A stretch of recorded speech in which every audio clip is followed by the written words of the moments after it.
पाकिस्तान तहरीके इंसाफ ने एक और इम्तहान पास कर लिया। चेयरमैन पाकिस्तान तहरीके इंसाफ बिला मुकाबला मुंतखब हुए। चेयरमैन पाकिस्तान तहरीके इंसाफ का नाम आते ही इमरान खान का नाम जहन में आता है। इमरान खान की क्या पोजीशन होगी, क्या वो आइंदा आपको इतने ही ताकतवर दिखाई देते हैं या फिर कोई तब्दीली आ रही है पाकिस्तान तहरीके इंसाफ में। दूसरी जानिब जो दूसरी जमातें हैं, मुस्लिम लीग नून और पीपल्स पार्टी इस्तेहकाम पाकिस्तान भी एक पार्टी है जो कि आजकल पाकिस्तान की सियासत में इन है, वो भी हैं। उन्होंने पाकिस्तान तहरीके इंसाफ के इंट्रा पार्टी इलेक्शंस को किस तरह से देखा, क्या चीफ इलेक्शन कमिश्नर और इलेक्शन कमीशन इन इंतखाबात को एक्सेप्ट करेंगे या फिर नहीं करेंगे, ये वो तमाम सवालात हैं जिनके जवाबात तमाम पाकिस्तानी जानना चाहते हैं। दूसरी जानिब नादरीन, पाकिस्तान तहरीके इंसाफ ने भरपूर प्रेशर के बावजूद KPK में तख्त भाई, सवाबी, चार सद्दा और भी कई शहरों में इजला में वहाँ पे बड़े बड़े जलसे करके ये साबित कर दिया कि KPK की सबसे बड़ी जमात पाकिस्तान तहरीके इंसाफ है और KP से इमरान खान को ही वोट पड़ेगा। KP में आने वाले दिनों में क्या हालात होंगे, क्या वहाँ पे भी कोई PTI के खिलाफ ऑपरेशन किया जाएगा, ये सब कुछ हम बताने जा रहे हैं आपको आज के प्रोग्राम में। सबसे पहले आगाज़ करते हैं, बैरिस्टर गौहर अली खान को इमरान खान ने चेयरमैन पाकिस्तान तहरीके इंसाफ के लिए नॉमिनेट किया। फिर हमने देखा कि किस तरह से एक प्लानिंग की गई या एक साजिश करने की कोशिश की गई कि बैरिस्टर गौहर अली खान की नामजदगी को किसी न किसी तरह से मुतनाज़ा बना दिया जाए। लेकिन PTI, मैं जिस तरह पहले भी कह चुका हूँ कि अगर PTI ने इतनी बड़ी बड़ी साजिशों का मुकाबला डिजिटल मीडिया पे बड़ी खूबसूरती से कर लिया तो फिर कोई बड़ी साजिश थी ही नहीं। खैर, हमने देखा कि किस तरह से इमरान खान साहब की फैमिली, बुशरा बीबी, उनकी बहनें, फिर लतीफ़ खोसा साहब का नाम लेके, शेर अब्दुल मरवत का नाम लेके एक ऐसी कोशिश की गई कि किसी न किसी तरह से ये इलेक्शन मुतनाज़ा हो जाए और पाकिस्तान तहरीके इंसाफ की जो इंट्रा पार्टी इनका जो सेटअप है उसमें कोई डिस्टर्बेंस हो जाए। लेकिन फिर हमने देखा कि इमरान खान हालांकि जेल में हैं और पार्टी की जो मरकज़ी क़यादत है जिसमें शाह महमूद कुरैशी हैं, परवेज़ इलाही साहब हैं, वो भी जेल में हैं। इस तरह से एब्सेंस में, सीनियर कारकुनान और ओहदेदारान की एब्सेंस में ये ख्याल या खदशा था कि मे भी हो सकता है पार्टी में कोई बगावत हो जाए, बैरिस्टर गौहर अली खान के मुकाबले में कोई 3-4 कागजात नामजदगी और जमा हो जाएं। लेकिन फिर हमने देखा कि बैरिस्टर गौहर अली खान और उनका पूरा पैनल वो बिला मुकाबला ही चेयरमैन मुंतखब हो गए और उनका पूरे का पूरा पैनल भी। इट मीन्स दैट कि पार्टी की पोजीशन जूं की तूं थी वैसे ही रही। कागजों में अब जाहिर सी बात है बैरिस्टर गौहर अली खान चेयरमैन होंगे पाकिस्तान तहरीके इंसाफ के, लेकिन पार्टी को इमरान खान ही देखेंगे और इमरान खान ही चलाएंगे। अब आ जाते हैं दूसरी जमातों। फैजुल हसन चौहान साहब ने कहा जी कि हम नहीं मानते। पहली बात तो यह कि फैजुल हसन चौहान साहब को कौन मानता है, इस्तेहकाम पाकिस्तान को कौन मानता है, यह भी एक बड़ा सवालिया निशान है। आप इस्तेहकाम पाकिस्तान को छोड़ दें। अब हम आ जाते हैं मुस्लिम लीग नून की जानिब से। मुस्लिम लीग नून की भी आला क़यादत, मरकज़ी क़यादत ने इंट्रा पार्टी इलेक्शंस को यकतरफा करार दिया और कहा कि ये तो बिल्कुल वो है, आप कह लें कि इमरान खान साहब की ज़ाती मर्जी है, इलेक्शन तो हुए ही नहीं, हम इसको रिजेक्ट करते हैं। तो नाज़रीन, पाकिस्तान मुस्लिम लीग नून की मरकज़ी क़यादत जो कि एक लेटर पे मुंतखब हुई थी जब मियां मोहम्मद नवाज शरीफ साहब लंदन में थे। हाफिज़े कमज़ोर है ना हमारे, हम भूल जाते हैं कि मियां मोहम्मद नवाज शरीफ साहब ने लंदन से एक लेटर लिखा था जिसमें शहबाज शरीफ साहब वो सदर बन गए थे और फिर उसके बाद मरीम नवाज साहिबा को ओहदा मिला था और बाकी भी ख़ानदान का कोई ऐसा बंदा नहीं था जो कि पार्टी में ओहदेदार ना हो। लेकिन ठीक है जी, हम कहते हैं वो तो ख़त पे हुआ था ना, ज़ाहिर सी बात है, इंतखाबात तो नहीं हुए थे। अब आप वो ख़त को ही इंतखाबात मान लें कि जी नून लीग ने इंट्रा पार्टी इलेक्शंस करवाए थे, तो नून लीग भी यहाँ पे आपके सामने वो सिवाय शर्मिंदगी के कुछ भी समेटती हुई दिखाई नहीं देती। पाकिस्तान पीपल्स पार्टी की बात कर लेते हैं। आसिफ अली जरदारी, फिर उसके बाद बिलावल भुट्टो जरदारी, आसफा भुट्टो, सारे के सारे पार्टी ओहदेदारान हैं। क्या कभी पाकिस्तान पीपल्स पार्टी में कोई इंट्रा पार्टी इलेक्शन हुए? नाज़रीन, ये पाकिस्तान की रवायत है, पाकिस्तान की सियासी जमातों की रवायत है कि यहाँ पे शख्सी डोमिनेंसी जो होती है ना, जो पर्सनल डोमिनेंट होते हैं लोग, वही पार्टी को चलाते हैं। नहीं होना चाहिए देखें, लेकिन PTI जिस नहज से और जिस नाजुक मोड़ से गुजर रही है, ऐसी सूरत हाल में इमरान खान कतन कोई रिस्क नहीं ले सकते थे और एक बड़ी अच्छी प्लानिंग और बड़ी खूबसूरती के साथ इस सारे के सारे चैलेंज को टैकल किया है चेयरमैन तहरीके इंसाफ इमरान खान ने।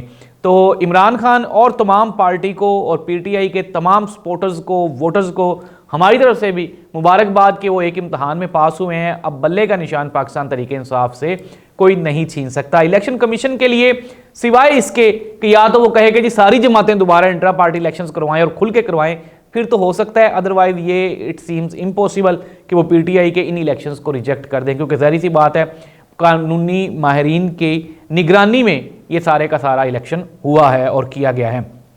ये तो एक फेज़ था जो कि पीटीआई के इंट्रा पार्टी इलेक्शंस की सूरत में ये क्लोज हो गया है, बंद हो गया है। अब हम आ जाते हैं जी पाकिस्तान तहरीक इंसाफ के केपीके में जलसे। जैसे कि मैंने प्रोग्राम के शुरू में भी कहा, सवाबी, तख्त भाई, चार सद्दा, पेशावर, ये छोटे छोटे वर्कर्स कन्वेंशन थे जो कि लाखों की तादाद में वहाँ पे लोग निकल आते हैं। ये लोग वही हैं जो इमरान खान को वज़ीर-ए-आज़म देखना चाहते हैं। कल के प्रोग्राम में भी मैंने आपको बताया था कि केपी की अवाम, ये सियासी शऊर बेहतर है इनका, और उसकी एक सबसे बड़ी जो ग्राउंड रियलिटी है, जो उसका सबूत है, वो ये है कि केपी में बड़ी मुश्किल से रिवाइज हुई थी पीटीआई की गवर्नमेंट दूसरी मरतबा। अदरवाइज एक मरतबा जो गवर्नमेंट बनती है 5 साल, वही उसके बाद वो दोबारा नहीं आती। तो केपी में फिलहाल वक्ती तौर पे इमरान खान और पीटीआई का झंडा बुलंद है, और वहाँ पे अभी तक सिर्फ और सिर्फ परवेज़ खटक साहब एक ऐसी दूसरी जमात है जिन्होंने वहाँ पे कुछ चंद एक जलसे करने की कोशिश की, जलसे भी नहीं, वहाँ पे पार्टी कन्वेंशन करने की या वर्कर कन्वेंशन करने की कोशिश की गई, लेकिन उसमें बुरी तरह फ्लॉप दिखाई दिए। अभी तक पूरे केपी में से सिर्फ 3 लोग उसमें, ये जो परवेज़ खटक साहब की पार्टी है, उसमें शामिल हुए हैं। तो ऐसी सूरत हाल में जब पाकिस्तान तहरीक इंसाफ के ऊपर शदीद क्रैकडाउन है, कल हमने वो जुनैद अकबर खान का बयान भी सुना, उन्होंने कहा कि जी अगर हम पार्टी छोड़ेंगे तो हमारे बच्चे हमसे सवाल करेंगे, उनके सवालात के जवाब कैसे देंगे। तो केपी वालों की तरफ से फिलहाल इमरान खान के लिए प्यार ही प्यार है। अली मोहम्मद खान और इसके अलावा जो दूसरी पीटीआई की मरकज़ी क़यादत है केपी से, वो भी इस बात पे मुत्तफिक है। उन्होंने आज इंट्रा पार्टी इलेक्शंस को भी एक्सेप्ट किया है। इट मीन्स दैट कि पार्टी के वो जो मामलात थे वो भी अब बिल्कुल इंटरनल जो पार्टी पॉलिटिक्स होती है वो भी केपी में मुस्तहकम है, और इसके अलावा जो पीटीआई का आवाम तक मैसेज जाने का सिलसिला है वो भी कंटिन्यू है। और हम देख रहे हैं कि केपी में से फिलहाल वक्ती तौर पे सिवाय परवेज़ खटक और महमूद खान के किसी ने भी अभी तक, किसी बड़ी शख्सियत ने पार्टी नहीं छोड़ी। इवन के असद कैसर साहब आजकल अभी तक भी जेल में हैं, और उनका कई मरतबा मैसेज भी आया कि मुझ पर टॉर्चर भी किया जा रहा है, प्रेशर भी है, लेकिन इसके बावजूद मैं पार्टी नहीं छोड़ूंगा। इवन के जो पीटीआई केपी के सदर हैं अली अमीन गंडापुर, हमने देखा था कि उनके साथ कितना जुल्म और ज़्यादती हुई, लेकिन इसके बावजूद वो भी डटे रहे, उन्होंने भी पार्टी नहीं छोड़ी। और अगर हम दूसरी पार्टियों की बात करें केपी में ही, तो केपी में ना ही तो नून लीग है, ना ही पीपल्स पार्टी है। मैं कल भी बता चुका हूँ कि JUI फे की वहाँ पे एग्जिस्टेंस है दो इजला में। अब देखना ये होगा कि आया कि वो भी मौलाना साहब चूँकि ठंडे पड़ गए, और मैं पहले भी कह चुका हूँ कि केपी की आवाम देखती है, एंटी अमेरिका वहाँ पे वोट है, एंटी एस्टेब्लिशमेंट वहाँ पे वोट है। तो देखना ये होगा कि आया कि मौलाना फजलुर रहमान साहब अपने जो पिछला वोट बैंक है उसको बचाने में कामयाब होते हैं, या फिर आने वाले दिनों में उनके लिए सिर्फ और सिर्फ शर्मिंदगी होगी। फिलहाल वक्ती तौर पर ना ही तो नून लीग कोई इलेक्शन कैंपेन का आगाज़ कर सकी है, और ना ही पीपल्स पार्टी कोई इलेक्शन कैंपेन का आगाज़ कर सकी है।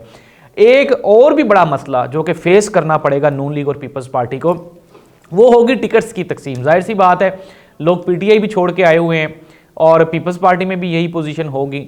जब पंजाब में नून लीग टिकट्स तकसीम करेगी तो जाहिर सी बात है, अब एक हल्के में एक इलेक्टेबल तो नहीं है, वहाँ पे 4-4 फैमिलीज़ हैं, 4-4 उम्मीदवार हैं। MNA की सीट के लिए, MP की एक सीट के लिए तो 10-10, 12-12 लोग आ जाते हैं, जिसमें से 4 या 5 तगड़े कैंडिडेट होते हैं। जब एक बंदे को नून लीग टिकट देगा, बकाया 3 स्पेयर रहेंगे, जाहिर सी बात है।